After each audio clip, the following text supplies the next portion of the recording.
Buenas, ahora vamos a hablar de otra reliquia complementaria que es el sudario de Oviedo. El Evangelio de Juan, en el capítulo 20, versículo 7, dice que llegan Juan y Simón, Pedro, detrás de Juan. Pedro entró en el sepulcro y vio los lienzos tendidos y el sudario con que le habían cubierto la cabeza, no con los lienzos, sino enrollado en un sitio aparte. Bueno, pues de este sudario es del que vamos a intentar hablar ahora. Eso es lo que dice el Evangelio, y ahora en Oviedo hay un lienzo que se conoce como el sudario del Señor. Es un lienzo que no tiene aparente valor material, es una especie de toalla manchada. Podemos describirla en el facsímil que hemos traído y vamos a decir con más concretamente dónde se encuentra. Está en la Catedral de Oviedo, en lo que llaman la Cámara Santa. Aquí tenemos unas imágenes de cómo ha quedado ahora la Cámara Santa.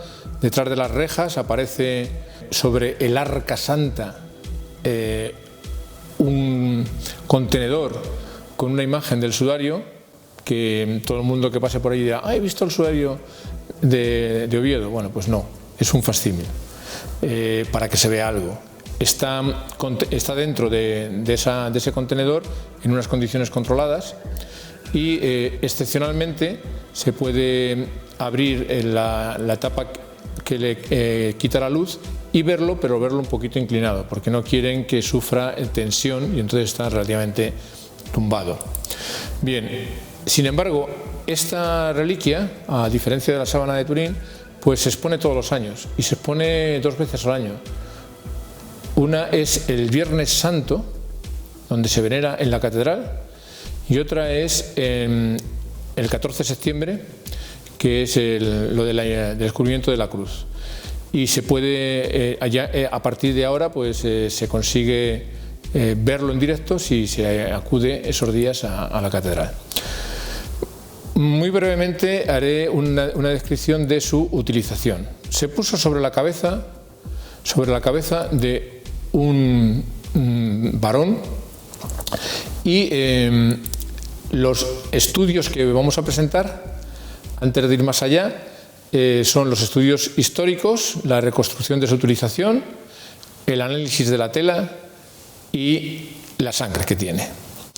Bien, pues del estudio histórico, ya sé que lo primero que quiere saber la gente es ¿cómo es este sudario y tal? Bueno, pues un poquito de paciencia que ya llegará. Vamos a hablar de cómo ha llegado.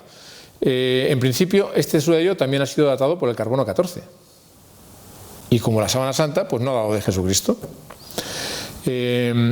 También dio más o menos en torno al 750 después de Cristo. Es decir, más próximo a Jesucristo que la sábana santa, pero no de la época de Jesucristo. Ya hemos dicho que hay fallos hasta más del 20% de dataciones por el carbono 14, y en concreto, cogiendo otros estudios y uno desarrollado por mí mismo, pues de 304 muestras, pues resulta que el 20% daban resultados incompatibles. Pero a la datación física siempre se le contrasta con los datos históricos que tiene. Porque claro, si yo digo que un reloj es de la época de Jesucristo, me dice, pues no, porque no había tecnología entonces para poner pilas a los relojes. Entonces la historia también hay que contrastarla con esas dataciones. Y en el caso del sudario hay un documento muy importante, y es de 1075. En el 1075 se abre el Arca Santa, donde venía el sudario de Oviedo y muchas otras reliquias, y se hace un acta. Curiosamente, sorprendentemente, se escribe qué es lo que pasó. Que el rey Alfonso VI pidió que se abriera, y en presencia de la hermana del Cid Campeador, doña Urraca, y otras personalidades, el obispo, pues haciendo ayunos y tal, pues se decidieron ver el contenido del arca, que era un misterio. Tenía mucha fama, pero ¿qué hay dentro? Vamos a abrirla, y anotaron ¿Qué es lo que encontraron? Por tanto, en el 1075 ya está claramente explicado que estaba allí el sudario. Y además contaban en ese documento que venía de Toledo previamente. Pero otros documentos, aparte de este, que es muy fiable porque está allí en el propio Oviedo, en otros lugares de Europa se guardan documentos que hablan de la tradición que había sobre este arca. El arca, no del sudario solo, sino del arca que contenía el sudario. Y ahí en esa leyenda se dice que salió de Jerusalén en el 614 huyendo de Cosroes, que fue huyendo de toda la invasión musulmana por el norte de África, y que entró en España, probablemente entró por Cartagena y paró en Sevilla. Pero como en España también le invadieron los musulmanes, pues siguieron huyendo los cristianos con su arca, hasta que llegaron a las montañas de Asturias, donde allí pues consiguieron parar la invasión musulmana, y cuando ya pasó el peligro, pues los pusieron en la catedral. Esa es un poco la historia. Bien, y hay más documentos. Sí, hay uno que es también muy interesante, que es del 675, o sea, ya bastante antiguo, y es del Concilio de Braga, en Portugal. En él se dice que las reliquias del Arca Dei, el Arca del Señor, esta que es la que contenía tantas reliquias, aunque no sabía muy bien qué es lo que había ahí dentro, prohíbe que los obispos se coloquen las reliquias sobre sí. Es decir, que demuestra que existía el arca ya en esa época y que además las abrían y para coger su santidad pues se las ponían encima. En ese año, según la tradición, el arca estaba en Toledo. ¿Hay algo más? Pues sí, más antiguo, en el 570. En el 570 hay una descripción de una peregrinación de un grupo de Piacenza del norte de Italia, en el que se cuenta que en el lugar del bautismo de Jesús, la actual Jordania, no la parte de Israel, sino del lado del Jordán, realmente donde predicaba San Juan Bautista, donde se bautizó Jesucristo, pues ahí cuentan que llegaron allí y que en la ribera del Jordán había una cueva en la que había celdas con 7 doncellas, como digamos como monjas, ¿no? Se dice que en este lugar está el sudario que cubrió el rostro del Señor. Entonces se dice que precisamente en Israel o en la zona de Tierra Santa, en el 570 se conservaba, todo va encajando. Hay tradiciones que dicen que vino desde la invasión de Cosroes en el 600 y pico, y antes se dice que estaba ahí, ¿no? ¿Y hay algo más anterior todavía? Pues todavía hay más, todavía hay más. Es curioso, es como una paráfrasis, una explicación del Evangelio de Juan, de Nonos de Panópolis, que escribe en el 479, o sea que ahora nos vamos yendo más cerca de esa época. Y en esa paráfrasis dice lo que acabamos de leer del Evangelio, pero un poquito más, dice: y la tela que envolvía la cabeza con un nudo en la parte de atrás de la cabellera, en la lengua autóctona de Siria se llama sudario. No estaba con los lienzos funerarios, sino que estaba ampliamente enrollado solo en sí mismo y torcido en lugar aparte. Como veis es el mismo pasaje pero ampliado contando detalles. Y nos dice que tenía un nudo. Nos dice que tenía un nudo. Pues resulta que el sudario que hoy hay en Oviedo, en la esquina, tiene todas las arrugas de un nudo, justo en la zona en que estaría en la cabellera, en la parte alta del cabello. Bueno, ahora es cuando vamos con la reconstrucción de su utilización, a ver si se entiende cómo se ha utilizado esto. Bueno, pues este lienzo se cose a la cabellera del reo, en este caso el voluntario no la tiene, se cose aquí en un borde, en la parte de la nuca, y el resto del sudario pasa por delante de la oreja izquierda, por delante de la cara, una capa, y al llegar a la mejilla derecha se dobla, de forma que hay 2 capas por delante de la cara. Todo lo que mancha la primera capa también mancha la segunda capa. Bueno, después de esta reconstrucción, quizá habría que explicar que el sentido que tuviese la doble capa por delante de la cara, quizá era porque estaba pensado para recoger toda la sangre, coherente con la creencia de los judíos de que había que enterrar el cuerpo con toda la sangre derramada. Y por eso el sudario que recoge esta sangre también se entierra en el sepulcro. Ahora, ya que hemos entendido su utilización, podemos entender mejor las manchas que tiene. Vemos la parte de la nuca aquí en la imagen, y esta parte de la nuca pues tiene la forma de haber recogido un mechón, y es que tiene muchas puntadas, como las vemos en la imagen, los agujeritos de cómo el hilo había ido cogiendo ese mechón, es decir, lo sujetaron al pelo. Y actualmente tiene todos los agujeritos, pero incluso tiene un trozo del hilo utilizado para esa costura. Todavía se ha conservado. Yo hice una reconstrucción con mi hija Almudena, que también tiene el pelo largo, y le cosí, siguiendo estas hileras de hilos, el pelo al sudario, y lo giré en torno a la izquierda, ajustándolo para ver cómo quedaba y las distancias y todo eso. Creo que en esas imágenes han podido entenderse también un poquito más, y con estas otras imágenes vemos cómo las dos capas por delante explican la simetría de las manchas que están delante de la cara. Hay una parte que ha estado manchada por la nuca y otra parte que ha sido manchada por el rostro. Y su parte simétrica, porque del rostro había dos capas, en cambio de la nuca solamente una. La parte que estaba cubriendo el rostro fue simétrica al estar doblada.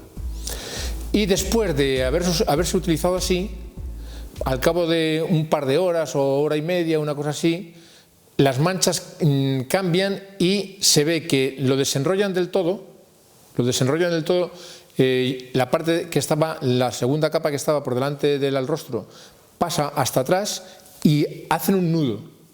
Y ese nudo lo deja el sudario como una capucha que después es retirada, descosida, retirada y dejada y rociada con aloe y a un sucedáneo de mirra. Eso es lo que se ha hecho con el sudario de Oviedo, que coincide con lo que cuentan los evangelios.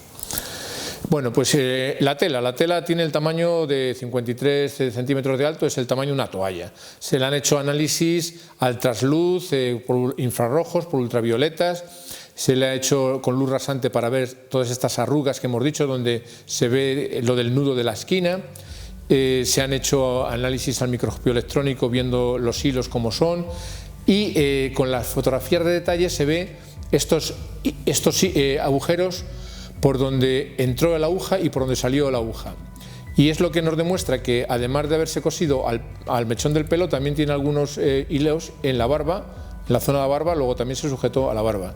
Se recogieron muestras y se llevaron al laboratorio, se analizó el polen también correspondía a Europa, pero también a Palestina. Últimamente, hace muy poco, se ha encontrado por el equipo español del Centro Español de Sinología un polen que corresponde al Helichrysum y que se corresponde con aceites funerarios, digamos, ¿no? Luego, la sangre ha sido también determinada por un equipo tanto internacional, tanto español del Delfín Villalain y el propio Alfonso Sánchez Hermosilla, pero también por los doctores italianos Baima Bolone y Carlo Goldini. Han determinado que era sangre humana y han determinado que era del grupo AB, hay bastante sangre, en el sudario hay bastante sangre. Aquí tenemos una costra, y de esa costra se ha podido analizar y sacar hasta los glóbulos rojos. Y puede ser que estemos en pantalla viendo el glóbulo rojo del personaje del sudario.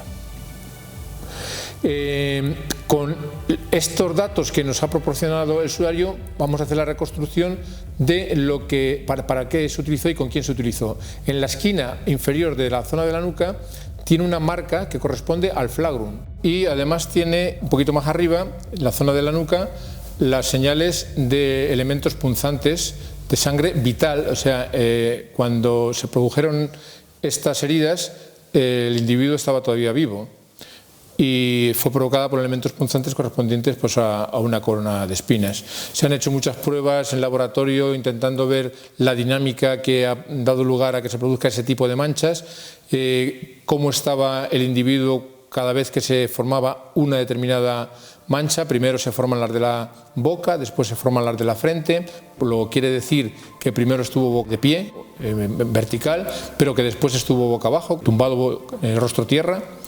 Y resumo un poco los hallazgos que se han encontrado. Es un lino, tafetán, en este caso sencillo, de torsión Z, tiene polen de la región mediterránea, quizá un polen de tipo funerario también. Los pliegues indican cómo el paño ha sido doblado y anudado. Tiene bastantes contaminaciones y esa línea de perforaciones que nos dicen cómo fue cosido al cabello del individuo. La sangre humana tiene del tipo post-mortem, la que sale de la boca, a diferencia de la que tiene en la nuca, es del grupo AB.